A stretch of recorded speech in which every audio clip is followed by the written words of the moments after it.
오늘 본문 이사야 12장은 우리 한글 성경은 그렇게 막 쭉 줄로 이렇게 이어져 있지만은 노래로 이렇게 구성되어 있습니다. 영어 성경에는 찬양의 노래 이런 제목이 있습니다.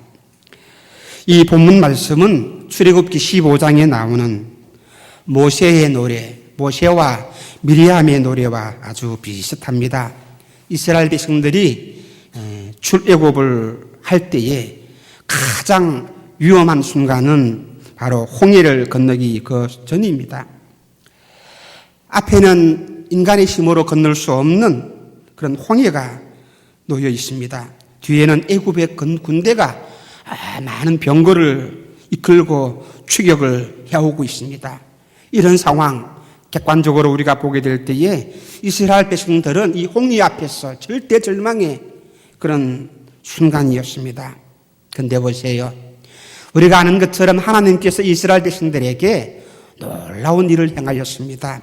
모세의 지팡이 앞에서 홍해가 갈라지고 이스라엘 백성들이 이 홍해를 맨 땅을 건너는 것처럼 지나가는 것처럼 홍해를 걸어서 건너갑니다. 뿐만 아니라 추격해오던 이 애굽의 군대들, 이 병거들 홍해를 건너갈 때에 갈라졌던 이 홍해 바다가 합쳐져서 애굽의 군대 모두가 수장당하고 전몰당하고 말았습니다. 이 놀라운 구원을 목격한 체험한 이스라엘 백성들, 그렇죠? 한번 우리가 상상을 해보시기를 바랍니다. 그래서 모세가 하나님께 찬양을 하였습니다. 이 놀라운 구원을 경험한 이 모세가 하나님께 찬양하는데 이것이 바로 출애굽기 15장 2절 말씀입니다. 우리 함께 읽도록 하시겠습니다. 여호와는 나의 힘이요 노래심이요 나의 구원이시로다. 그는 나의 하나님이시니 내가 그를 찬송할 것이요 내 아비의 하나님이시니 내가 그를 높이리로다. 얼마나 은혜로운 찬양입니까? 여호와는 나의 힘이요 나의 노래심이요 나의 구원이시로다. 구원을 목격한, 구원을 경험한 모세와 이스라엘 백성들이 하나님께 찬양하며 기도하며 고백했던 노래입니다. 피부로 느꼈습니다. 눈에 보았습니다. 본문 말씀도 마찬가지입니다. 본문 2절에 보면은 보라 하나님은 나의 구원이시라 내가 오래하고 두려움이 없으리니 주 여호와는 나의 힘이시며 나의 노래시며 나의 구원이시니라. 출애굽기 15장 말씀과 이사야서 12장 이 말씀에는 약간의 차이점이 있습니다. 출애굽기 15장에서 모세가 노래한 것은 홍해를 갈라지는 이 구원을 체험을 한 이후에 불렀던 찬양입니다. 그런데 이사야서 12장의 노래는 앞으로 다가올 구원의 그 미래를 바라보면서 하나님께 찬양을 했습니다. 본문 1절 말씀에 그날에 이 그날에 이 말로 시작하였습니다. 이 그날이 어떤 날입니까? 구약 성경 예언서인데 이 예언은 보통 2중, 3중 이렇게 많은 의미를 가지고 있습니다. 근거리 의미가 있고 원거리 의미가 있고 또한 궁극적인 의미가 있는 이런 다양한 의미로 우리가 이 예언을 설명을 할 수가 있는데 해석을 할 수가 있는데 이 그날에라는 단어는 바로 근거리 의미로서는 이사야 11장에 나타납니다. 이사야 11장 12절을 한번 보도록 하시겠습니다. 다 같이 읽도록 하시겠습니다. 여호와께서 열방을 향하여 기호를 세우시고 이스라엘의 쫓긴 자를 모으시며 땅 사방에서 유다의 이산한 자를 모으시리니 우리 또한 11장 16절 말씀입니다. 그의 남아있는 백성을 위하여 아수르에서부터 돌아오는 대로가 있게 하시되 이스라엘이 애굽 땅에서 나오던 날과 같게 하시리라. 이 말씀을 볼 때에 이 본문의 그 날은 본문에서 나타난 이 그 날은 이스라엘 백성들이 포로 생활에서 바벨론 포로 생활에서 70년을 겪었는데 이 70년이 지난 이후에 다시 고국 이스라엘 땅으로 돌아오는 그날을 말합니다. 뿐만 아니라 이 그날이라는 것은 예수님께서 다시 재림하실 때 택한 백성들을 만국으로부터 모아서 영원한 새하늘과 새 땅에 들어가게 하면서 거기 땅에서 살게 하실 그날, 예수님이 재림하실 그날, 이런 종말론적인 이 의미도 함께 포함되어 있습니다. 그래서 이사야서 11장에서부터 이사야 선지자가 강조하고 있는 것이 있는데 그날이 되면 이새의 뿌리에서 한 삭이 나올 것이다 이렇게 말씀하셨습니다. 이 삭은 누구를 말합니까? 예수님을 말합니다. 예수님께서 은혜를 베풀어 주신 그런 시대, 예수님께서 사랑과 축복을 베풀어 주시는 그 시대, 그 날이, 다시 말한다면 이 그날은 예수님의 초림 때부터 시작해서 재림 때까지 그 기간을 바로 그 날이라 이렇게 말합니다. 다시 말한다면 신약 시대의 바로 이 시대인 교회 시대를 의미하는 것입니다. 이사야 선지자는 예수님께서 오시기 전, 지금부터 말한다면 2700년 전에 이 교회 시대를 바라보면서 구원받은 백성들이, 하나님의 백성들이, 하나님의 자녀들이 부를 수 있는 노래를, 찬양을 하셨습니다. 여러분들이 하나님께서 베푸신 이 구원을 이미 체험을 하셨다면 오늘 이 시간 이 말씀을 들음으로 인해서 함께 하나님의 은혜와 사랑을 찬양을 할 수 있는 믿음 있는 사람이 되시기를 주님의 이름으로 축원합니다. 이 구원의 노래를 어떤 사람이 부릅니까? 이 구원의 찬양을 어떤 사람이 부를 수 있습니까? 이 사람들은 옛날에는 하나님의 진노 아래에 있었던 사람들입니다. 이사야 12장 1절 말씀을 보시겠습니다. 다 같이 읽겠습니다. 그날에 내가 말하기를 여호와여 주께서 전에는 내게 노하셨사오나 이제는 그 노가 쉬었고 또 나를 안위하시오니 내가 주께 감사하겠나이다 할 것이니라. 그래요. 전에는 이 전에라는 이 말하고 또 이제는 이런 말이, 이 말씀이, 두 말씀이 대조를 이루고 있습니다. 전에는 하나님의 진노 아래 있었던 사람들이었습니다. 그런데 이제는 어떻게 해요? 하나님의 진노가 거쳐지고 하나님의 은혜와 사랑을 받는 그런 사람이 되었다는 것입니다. 진노 무서운 것입니다. 무서운 것입니다. 한 나라의 왕이 진노를 하였다면 그 사람은 이미 죽은 사람들입니다. 그 왕 앞에서, 왕의 진노 앞에서 살아남을 수 있는 사람 아무도 없습니다. 왕이 진노하는데 그 앞에서 어떤 신하가 살아남을 수가 있겠습니까? 구약성경 에스더서에 보게 되면은 바사왕 아하수에로라는 왕이 있었는데 이 왕이 진노를 하였습니다. 왜? 왕비 와스드가 하루아침에 폐위되는 장면이 있습니다. 왕의 허락 없이 왕 앞에 나왔습니다. 왕이 부르지도 아니했는데 왕 앞에 나왔습니다. 그래서 왕이 진노했을 때에 이 왕비는 하루아침에 폐위되었어. 쫓겨나고 말았습니다. 또한 이 왕이 진노했을 때에 모든 대신들보다 더 높은 위치에 차지하고 있는 이 아각이라는 사람이 높은 장대에 매달려서 멸망을 당하는 그런 일들을 겪은 것을 볼 수가 있습니다. 사람이 진노했을 때에도, 왕이 진노했을 때에도 그 사람은 그 진노 앞에 살아남을 수가 없는데 보세요. 하나님이 진노하십니다. 하나님이 진노하시면 이 하나님의 진노 앞에 누가 살아남을 수가 있겠습니까? 그 운명은 어떠하겠습니까? 하나님의 진노를 받는 사람의 운명은 어떠합니까? 하나님의 진노를 받는 사람의 그 삶은 어떠하겠습니까? 시편 7편 11절 말씀입니다. 다 같이 읽습니다. 하나님은 의로우신 재판장이시며 매일 어떻게 해요? 분노하시는 하나님이시며.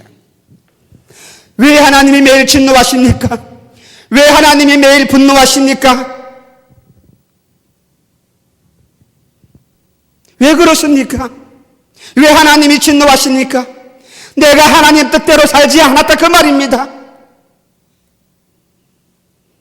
내가 악을 행하면서 내가 말씀대로 살지 아니하고 내 뜻대로 살았기 때문에 하나님께서는 진노하신다 그 말입니다. 어떻게 해요? 매일매일 진노하십니다. 하나님께서는 악에 대하여서 진노하십니다. 하나님의 진노는 또한 일정하지 않나요?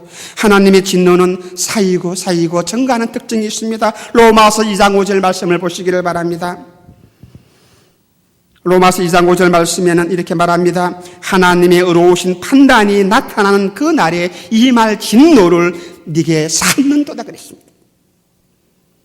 우리들의 잘못된 생활이, 우리들의 범죄하는 생활이 내가 깨닫지 못하고 회개하지 아니했을 때에 이 진노가 내게 점점 쌓여지는 것을 하나님께서 말씀하셨습니다. 사람들은 그렇게 말씀을 합니다. 이 말을 들으면서 나는 아닐 것이다.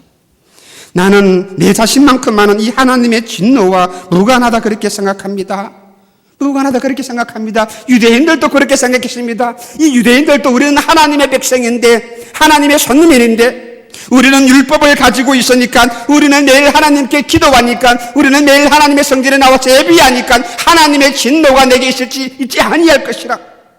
하나님의 진노와 나는 상관이 없다 그렇게 생각합니다. 이방인들은 어떻게 생각합니까? 나는 하나님을 알지 못했기 때문에, 나는 율법을 받지 아니했기 때문에, 하나님과 관계가 없는 사람이기 때문에, 하나님을 전혀 몰랐는데 내가 어떻게 진노를 받을 수 있느냐, 그렇게 말을 할 수가 있지만은, 그러나 이것은 틀린 생각입니다. 바울은 로마서 2장 12절에서 이렇게 말씀을 하였습니다. 무릇 율법 없이 범죄한 자는 또한 율법 없이 망하고, 무릇 율법이 있고 범죄한 자는 율법으로 말미암아 심판을 받으리라. 분명하게 말씀합니다. 유대인이나 헬라인이나 다 죄 아래 있다고 우리가 이미 선언하였다. 기록한 바 이는 없나니 하나도 없다라고 로마서 3장에서 말씀하셨습니다. 아담의 후손인 우리 모든 인간들은 단 한 사람도 하나님의 진노에서 피할 수 없습니다. 저나 여러분이나 하나님의 진노에서 피할 수 없다는 사실입니다. 왜요? 우리가 하나님 앞에 많은 죄를 지었기 때문입니다. 죄악된 생활들을 했기 때문입니다. 우리는 죄인이기 때문입니다. 우리 모든 인간은 죄인이기 때문입니다. 너나 나나 할 것 없이 모두가 죄인이기 때문입니다. 그래서 하나님의 진노를 피할 수가 없습니다.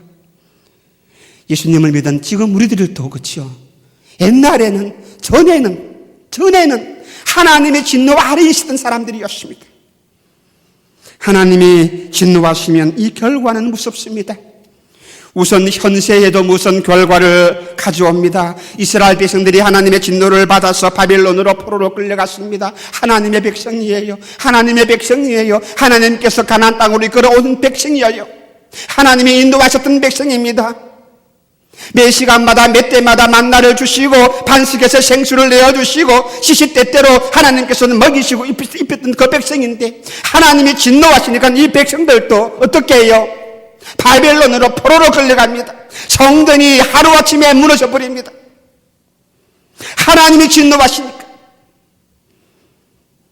이 땅에 살아가는 동안에도 진노왔습니다. 진노의 결과는 비참합니다. 이 땅에서 겪는 고통만 남아있습니까? 아닙니다. 내세에도 죽어서 저 나라에 가서 또 비참한 결과를 맞이합니다. 영원한 형벌이 있습니다. 이 영원이라는 말을 우리는 실감을 못합니다. 그렇죠? 우리는 시간 안에 살기 때문에 영원이 어떤 시간인지. 그런데 보세요. 영원히 끊어지지 아니하도록 형벌을 받는다. 영원히 타는 물못에 떨어져서 고통받는 그런 결과를 맞이하게 됩니다. 이 하나님의 진노를 받으면서 살아가도록 여러분들이 노력하시겠습니까? 아니면 이 진노에서 벗어나기를 원하십니까? 진노를 받고 살아간다는 일은 참으로 두려운 일입니다. 가족들이 머리 위에 이런 진노가 있는 것을 보고서 그냥 구경만 하고 계실 것입니까? 나는 괜찮다. 나는 하나님의 백성이니까 괜찮다. 그런 안일한 생각만 하면서 살아가는 사람이 될 것입니까? 아닙니다. 하나님의 진노는 반드시 우리에게서 벗어나야 합니다. 하나님의 진노는 내게서 제거될 수 있어야 합니다. 어떻게 하면 하나님의 진노가 나에게서 사라집니까? 그 해답이 오늘 본문 이사야서 12장 2절 말씀에 있습니다. 다 같이 한번 읽도록 하시겠습니다. 보라, 하나님은 나의 구원이시라. 내가 의뢰하고 두려움이 없으리니 주 여호와는 나의 힘이시며 나의 노래시며 나의 구원이시라. 그래요. 누가 이 모든 진노에서 벗어납니까? 하나님을 의지하는 사람, 하나님은 나의 구원자이심을 믿는 사람, 이런 사람은 하나님의 진노를 두려워하지 아니합니다. 왜요? 그 사람에게는 하나님의 진노가 멈추어버리기 때문입니다. 그래서 하나님께서는 예수님을 이 땅에 보내었습니다. 예수님께서 십자가에서 몸을 찢기시고 피를 흘려 돌아갔습니다. 왜요? 이 진노를 우리를 대신하여 받았다는 것입니다. 내가 받아야 할 하나님의 진노를 예수님이 대신 십자가에서 다 받았습니다. 하나님께서는 예수님으로 말미암아 쏟으신 이 모든 진노를 거두십니다. 그래서 성경은 이런 예수님을 가리켜서 화목제물이라 그렇게 말씀하였습니다. 이 화목제물이라는 것은 진노를 제거하는 제물이라 그런 의미가 있습니다. 하나님께서는 예수님을 이 땅에 보내어서 우리에게 쏟아 놓으실 이 모든 진노를 예수님에게 부으십니다. 예수님은 우리를 대신하여서 하나님께 이 모든 진노를 다 받았습니다. 어디에서요? 십자가에서요. 예수님께서 우리를 위해서 화목제물이 되었습니다. 그래서 우리는 이 하나님의 아들이신 예수님을 의지하고 하나님이 나의 구원자이시며 예수님이 나의 구속주가 되심을 내가 믿고 의지하며 나갈 때에 예수님께 입맞추며 경배할 때에 하나님을 의지할 때에 우리가 이 진노에서 벗어날 수가 있습니다. 시편 2편 12절 말씀입니다. 그 아들에게 입맞추라. 그렇지 아니하면 진노하심으로 너희가 길에서 망하리니 그 진노가 급하심이라. 여호와를 의지하는 자는 다 복이 있도다. 여호와를 의지하는 자가 복이 있다고 말씀하셨습니다. 어떤 사람들은 신학교에서도 이렇게 말합니다. 구약 성경 그거 믿을 것 못한다 그럽니다. 성경 그거 믿을 것 못한다 그럽니다. 어떻게 해요? 신학교에서요 누가요? 교수가요? 세상에 그런 그것을 가르치는 선생님도 있다는 것입니다. 그 신학교 교수도 아니죠. 신학교도 아니죠. 구약 믿는다는 것은 우리나라 조상들이 옛날에 미신을 믿는 것, 소망당에 나가가지고 비나이다 그렇게 믿는 것과 별 다를 바 없다 그렇게 말을 하는 사람들이 있습니다. 이 사람들은 성경을 전혀 모릅니다. 하나님을 믿지 아니하는 사람들입니다. 자기가 모르기 때문에 그렇게 이야기할 수밖에 없는 것입니다. 구약 성경도 누구를 얘기합니까? 예수님을 얘기합니다. 창세기부터 요한계시록까지 모든 내용 중에 하나가 누구에게 초점이 맞춰져 있습니까? 예수님에게 맞춰져 있습니다. 예수님은 우리의 구세주라는 것입니다. 예수님은 우리의 구원의 주가 된다는 사실입니다. 예수님만이 내가 받을 하나님의 진노를 제거할 수 있는 분이라는 것을 성경에서도 구약에서도 신약에서도 말씀하고 있다는 사실입니다. 요한복음 3장 36절 보시기를 바랍니다. 다 같이 큰 목소리로 함께 읽겠습니다. 아들을 믿는 자는 영생이 있고 아들을 순종치 아니하는 자는 영생을 보지 못하고 도리어 하나님의 진노가 어떻게 해요? 하나님의 진노가 누구에게요? 믿지 아니하는 자에게. 하나님의 아들을 믿지 아니하는 자에게 어떻게 해요? 하나님의 진노가 그 위에 머물러 있다 그 말입니다. 성경 처음부터 끝까지 100번 1000번을 읽어보아도 결론은 하나입니다. 예수님이 우리 인생의 구주, 내게 구세주가 된다는 사실입니다. 그렇기 때문에 우리 인간은 예수님께 순종하면서 예수님이 무슨 말씀을 하시든지 순종하면서 따라합시다. 예수님께 순종하며, 다시요, 예수님께 순종하며. 그 예수님이 나에게 무슨 말씀을 하시는지 몰라요. 네 아들을 바쳐라. 아브라함에게 하신 말씀처럼 네 아들을 바쳐라. 어떤 부자에게 네 가진 거 모든 거 다 팔아가지고 가난한 사람들에게 나눠주고 나를 쫓으라 그렇게 말씀할 수도 있어요. 무슨 말씀을 하시든지 그 말씀에 순종하는 사람이 예수님을 믿는 사람들입니다. 예수님을 믿고 예수님과 함께 살아가는 사람에게 하나님의 진노가 그 사람에게서 사라진다는 그 말입니다. 이렇게 예수님을 믿고 오지 않은 사람들은, 예수님을 믿고 나가는 사람들은 영혼의 안식을 경험합니다. 하나님의 위로를 받게 되는 것입니다. 하나님의 보호하심을 받게 됩니다. 감옥에 있는 사람이 감옥에서 풀려났습니다. 특사를 받아서 면책을 받아서 풀려났습니다. 풀려난 뒤에 이제 나머지 사람들이 이 사람을 잘 보살펴야 합니다. 감옥에서 고생을 했기 때문에 이제는 다시는 죄악을 범치 아니하도록 나머지 사람들이 그 사람들을 잘 돌보아주어야 합니다. 위로해 주어야 합니다. 살펴주어야 합니다. 먹을 것 입혀주어야 합니다. 보살펴주어야 합니다. 이것처럼 하나님께서는 나를 살려주시고 나를 구원해 주시고, 그리고 그냥 두시는 것이 아니라 매 시간마다 매 때마다 성령 하나님을 보내어 주시어서 우리를 위로하시고 우리의 걸음을 지켜주시고 내 먹을 것, 내 입을 것, 내가 걸어가야 할 곳 모든 것을 지키시고 보살펴 주신다는 사실입니다.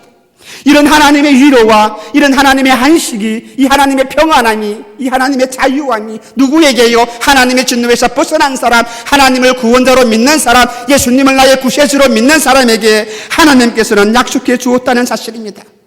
그래서 주님께서 오늘도 여러분에게 이렇게 말씀하십니다. 마태복음 11장 28절입니다.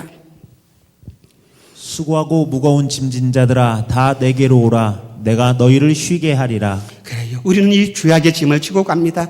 인생은 이 무거운 짐을 지고 살아가는 사람들입니다. 하나님의 진노를 안고서 살아가는 사람에게는 결단코 자유가 없습니다. 평안함이 없습니다. 쉼이 없다는 사실입니다. 그저 고달파요. 왜 내가 이런 고달픈 인생을 살아야 하는가? 죽었으면 좋겠다. 그래서 우리나라 말에도 죽겠다는 말이 참 많이 있지 않습니까? 기뻐도 죽겠고 슬퍼도 죽겠고 배가 불러도 죽겠고 배가 고파도 죽겠고 뭘 말할 때마다 죽겠다 하는 말들이 얼마나 많이 있습니까? 얼마나 고달픈 인생을 살았으면 그런 말까지 합니까? 그렇지만은 예수님을 믿는 성도들에게는, 하나님의 자녀들은 어떻게 말합니까? 이 성도들은 이렇게 고백합니다. 보라, 하나님은 나의 구원이시라. 내가 의뢰하고 내가 하나님을 의지하니 두려움이 내게 없으리라 그렇게 찬양하면서 하나님께 나갑니다. 하나님을 의지하는 사람, 주님을 믿는 사람에게는 하나님의 진노가 벗어지게 됩니다. 뿐만 아니라 이제는 새로운 삶을 살아가면서 안식을 누리고 자유를 누리고 평안함을 누리고 하나님의 위로가 내 안에서 넘쳐나기 때문에 이 시편 기자는 이렇게 말합니다. 하나님은 나의 힘이시며 나의 노래이시며 나의 구원이시라.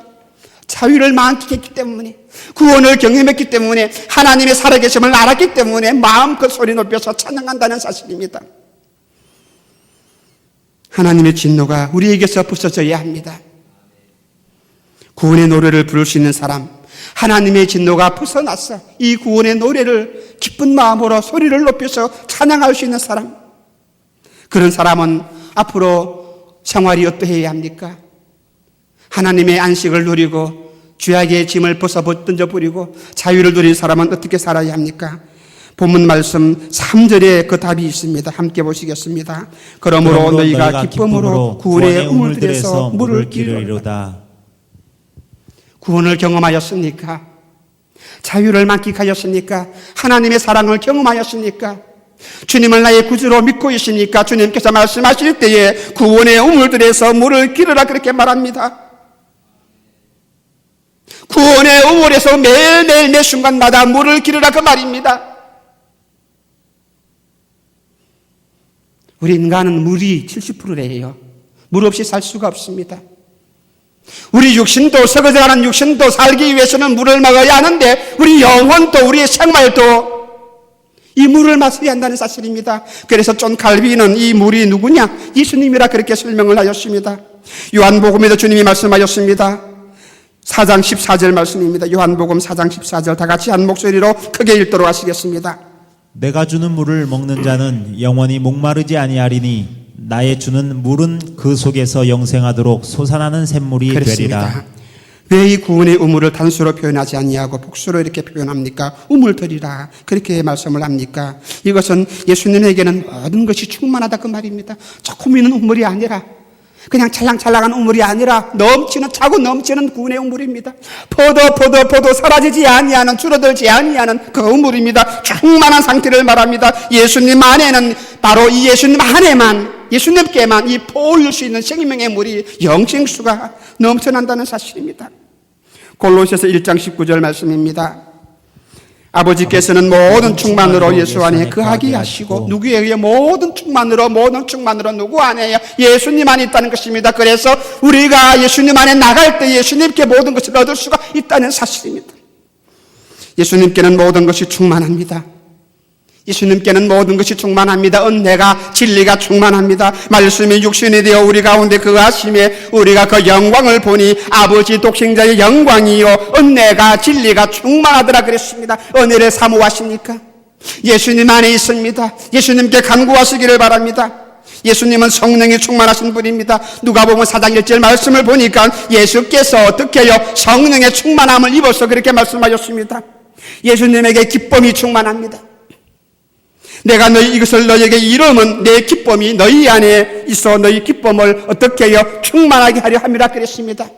예수님께 기쁨이 충만하시기 때문에 이 기쁨이 충만한 것을 우리에게 주시고 우리에게 나눠주시는 것입니다. 돈이 많다고 기쁩니까? 내 하는 일들이 잘 된다고 기쁩니까? 가진 것이 많다고 기쁩니까? 그렇지만은 않습니다. 그렇죠? 잘합니다. 우리는 그것을 잘합니다. 그런데 참된 기쁨은 예수님 안에 충만합니다. 예수님 안에 있습니다. 그렇기 때문에 예수님을 의지하는 사람은 가진 것이 없어도 하박국이 찬양했던 것처럼 무화과 나무가 열매가 맺지 아니하여도 여호와로 인하여서 내가 기뻐하며 즐거워하리로다.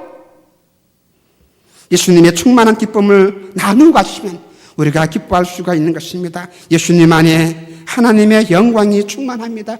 다시 말한다면 하나님의 신성이 충만하다 그 말입니다. 그래서 골로새서 2장 9절 말씀에 그 안에는 신성의 모든 충만이 어떻게 해요? 육체로 거하게 하시고 예수님의 충만하심으로부터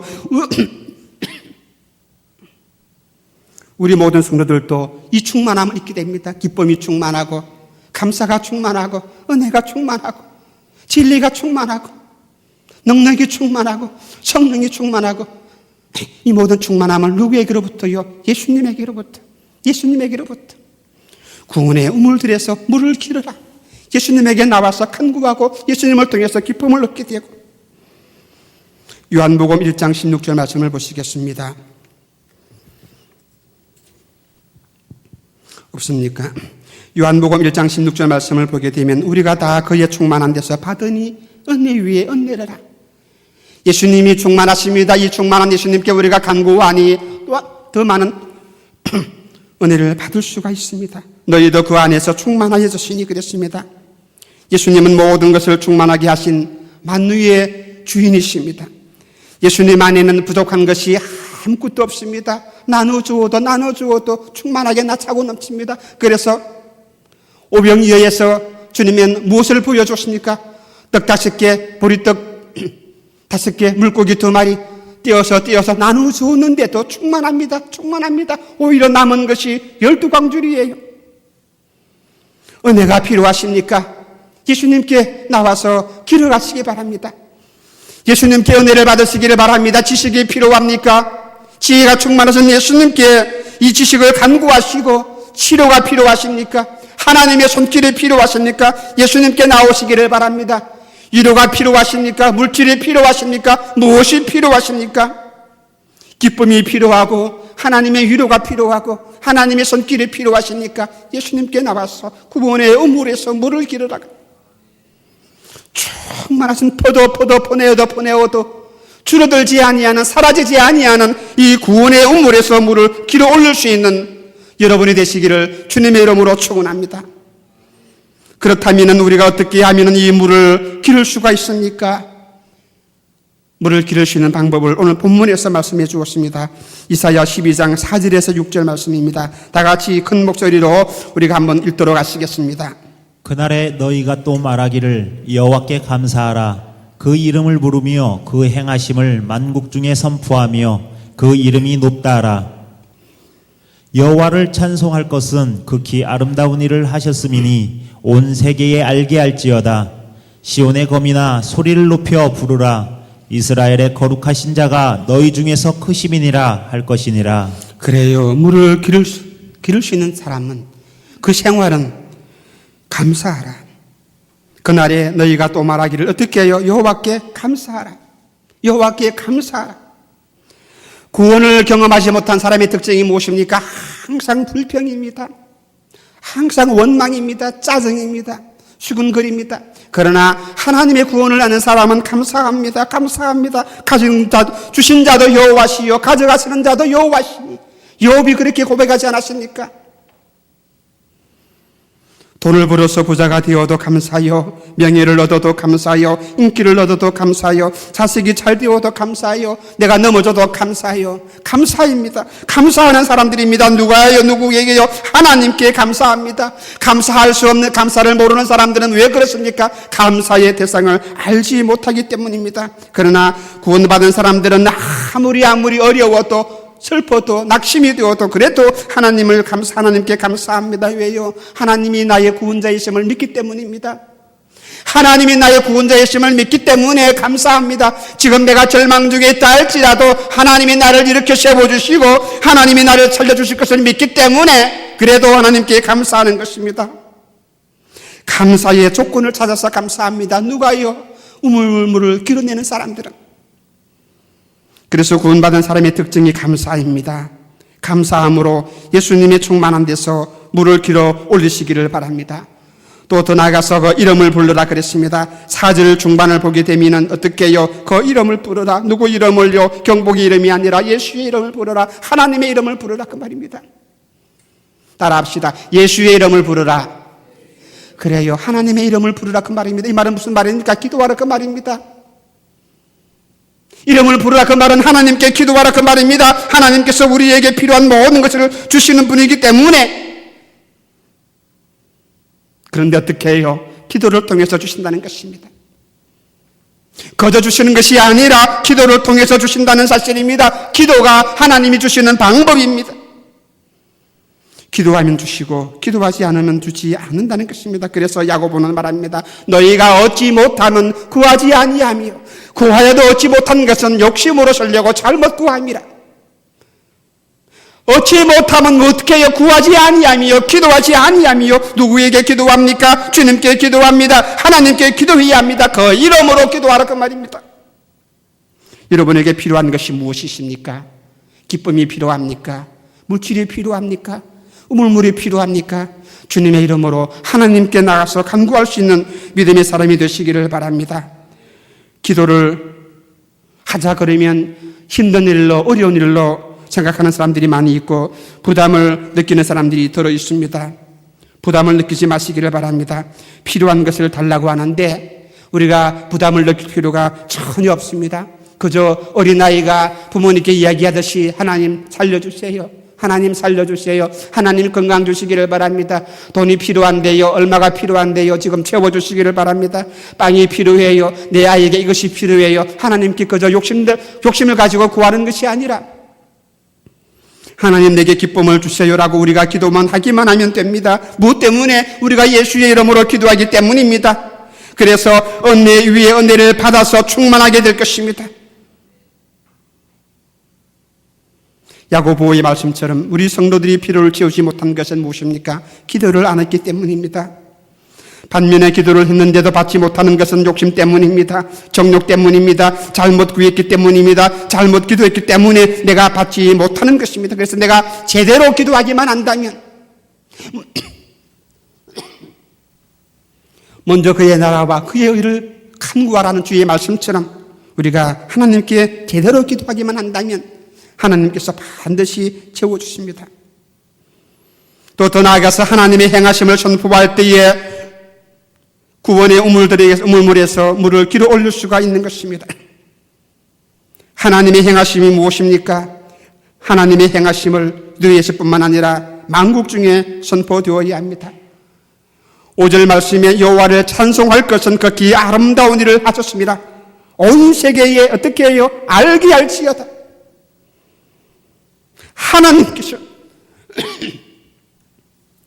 하나님께서 하신 아름다운 일들, 극히 아름다운 일들을 온 세계가 다 알도록 선포하라.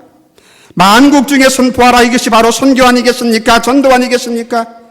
우리는 선교함으로 구원의 우물에서 물을 기를 수가 있는 것입니다. 그래서 구원받은 백성들은 자동적으로 기도하고 선교합니다. 자동적으로 전도합니다. 전도하자 우리가 시간이 없어요. 내게 능력이 없어요. 내가 지식이 없어요. 할 줄 몰라요. 우리는 여러 가지 핑계를 대고 있는 것입니다. 그래서 어떤 면에서는 전도하지 아니하는 성도는 이미 죽은 성도입니다. 성도 아닌 것입니다. 교회도 마찬가지입니다. 선교하지 아니하는 교회는 이미 하나님의 교회가 아닐 것입니다. 하나님의 구원을 선포하는 것, 하나님의 구원을 선포하는 것, 외양간에서 나온 송아지가 뛰는 것처럼 말라기가 그렇게 했습니다. 그날에 치료하는 광신이 비춰지게 될 때에는 송아지가 뛰어나간다 그랬습니다. 구원을 경험한 성도들은 어떻게 해요? 뛰어다닙니다. 하나님의 이름을 선포합니다. 수가성의 사마리아 여인의 주님을 만나고 난 뒤에 어떻게 나갑니까? 마을에 나가서 내가 메시아를 만났다. 잠자고 있는 모든 사람들을 깨웠어. 동네에 나가서 이전에는 동네 사람들에게 멸시받고 조롱받고 남편이 5이나 되는 여인이라 그렇게 조롱을 받았는데 그것 아랑곳하지 아니하고 마을에 나가서 내가 메시아를 만났다 선포합니다. 선교하는 성도, 전도하는 선교. 그래서 여러분들이 아침에 일어나면 누구를 만날 때마다 예수님의 향기를 증거하고 예수님의 말씀을 전할 수 있는 사람. 그래서 옛날 일제시대 때에 최권능 목사님, 이름은 최봉석이라 그러시거든요. 그분은 아침 대문을 나서면 사람들 앞에 무조건 외친다고 합니다. 예수 천당 불신지옥이라고. 그냥 다른 말 하지 아니한다고 합니다. 그냥 큰 소리로 만나는 사람들마다 예수 천당이라 그럽니다. 일본 순수 앞에서도 말 타고 가는 일본 순수 앞에서도 예수 천당이라 소리 지릅니다. 그러니까 말이 놀래가지고 있으니까 넘어졌어. 그런 순사가 화가 나가지고 그 사람을 붙들고 갑니다. 만나는 사람들에게 하나님의 살아계심을, 하나님이 행하신 그 아름다운 일들을 우리가 선포할 수 있어야 합니다. 이름도 모르지만은 만나본 적도 없는 사람들이지만은 그 불신자들의 영혼을 사랑하기 때문에 주님께서 우리에게 나가서 주의 복음을 땅 끝까지 증거하라 그랬습니다. 마지막으로 하나님을 찬양하라 그랬습니다. 시온의 금이나 소리를 높여 부르라 6절 말씀이 있네요. 시온의 금이나 경보가 소리를 높여 부르라. 이스라엘의 거룩하신 자가 너희 중에서 거심이라 할 것이니라 그랬습니다. 찬양하라 그러면 하나님의 이름을 찬양하라 그 말입니다. 구원의 우물을 깃는 것이 무엇입니까? 기도하는 것입니다. 찬양하는 것입니다. 선교하는 것입니다. 전도하는 것입니다. 우리는 이 구원의 우물들 기쁨으로 물을 길어 올려야 합니다. 감사하면서 기도하면서 찬양하면서 전도하면서 날마다 이 구원의 우물을 길어 올려서 하나님께서 기뻐하시는 믿음의 사람이 되시기를 바랍니다. 그럴 때에 우리에게 은혜가 넘쳐납니다. 진리가 넘쳐납니다. 은혜 위에 은혜를 그랬습니다. 성령과 기쁨이 넘쳐납니다. 하나님의 영광으로 충만한 성도들이 될 것입니다. 창세기 26장에 보게 되면 아브라함이 이야기가 있는데 아브라함이 우물을 하나 팠습니다. 그것을 시기한 이 블레셋 사람들이 아브라함이 팠던 이 우물을 메워버렸습니다. 그런데 아브라함은 떠납니다. 뺏으려고 싸우지도 아니하고 아브라함의 아들이 이삭이 성장을 해가지고 블레셋 메웠던 그 우물들을 다시 찾아가지고 다 파기 시작했습니다. 다시 파기 시작하였습니다. 그리고 이 우물을 아버지 아브라함이 불렀던 그 이름으로 다시 불렀습니다. 이것처럼 오늘 이 아침에 여러분들이 다 메꿨던 이 우물, 살아감으로 인해서 관심 때문에 여러 가지 일들 때문에 걱정 때문에 메꿨던 이 모든 우물들을 다시 한번 길어 올리시는 그런 믿음의 사람이 되시기를 바랍니다. 예수의 이름으로 올리시기를 바랍니다. 이삭처럼 우물을 다시 파내시는 그런 믿음 있는 사람이 되시기를 주님의 이름으로 축원합니다. 우물 물가에 앉아 있으면서도 물을 길어 올리기가 귀찮아가지고 물을 마시지 않는 사람들도 있습니다. 우물가에 앉아 있으면서도 목이 마르다고 시원하는 것이 있으면 얼마나 기가 찬 일입니까? 바로 이것이 저와 여러분의 모습 아닙니까? 우물물이신 예수님이 내 안에 계시는데 내가 예수님과 함께 살아가는데 예수님께 이 모든 것들을 내가 도움을 받고 요청을 받고 구할 수 있으면 되는데 우리는 하지 못하고 있습니다. 갈급하고 있습니다. 하루에 사람이 8잔을 물을 마셔야 건강하게 살 수 있다고 합니다. 육신의 건강을 위해서 8잔의 물을 마셔야 그렇게 살 수 있다고 하는데 우리 영혼 역시 주님으로부터 이 우물물을 우리가 길어서 매 순간마다 마셔야 합니다. 우물가에 앉아있는 여러분들이 매 순간마다 매일마다 이 우물물을 길어 올려서 다시 한번 하나님의 뜻을 따라 성장하시고 풍성한 자유와 안식을 누릴 수 있는 믿음의 사람이 되기를 바랍니다. 주님께서 부르십니다. 주님께서 오늘 우리에게 말씀하십니다. 너희 목마른 자들아 물로 나아오라. 돈 없는 자도 오라. 너희는 와서 사 먹되 돈 없이 값없이 와서 포도주와 젖을 사라. 이사야서 55장에 이렇게 말씀하셨습니다. 뿐만 아니라 요한계시록에서도 말씀합니다. 성경 맨 마지막에서도 성령과 신부가 말씀하시기를 오라 하시는도다. 듣는 자도 오라 할 것이요 목마른 자도 오라 할 것이요. 누구에게로요? 예수님께로 와라. 예수님께 와서 다 길어서 퍼마셔라. 충만한 예수님께서 퍼내어도 퍼놓아도 사라지지 아니하는 줄어들지 아니하는 이 구원의 우물에서 매일매일 길어 올려서서 오늘 또 이 아침 시간에 이 우물로 인해서 여러분들이 힘을 얻고 생수를 공급받아 승리할 수 있는 여러분이 되시기를 바랍니다. 하나님의 진노를 머리 위에 지고 가는 그런 어리석은 사람이 되지 마시기를 바랍니다. 주님을 믿고 하나님을 의지하고 주님을 나의 구주로 믿고 나가서 하나님을 나의 구원주로 고백하고 찬양함으로 인해서 이 놀라운 영광을 경험할 수 있는 복된 사람이 되시기를 여러분들에게 주님의 이름으로 축원합니다. 함께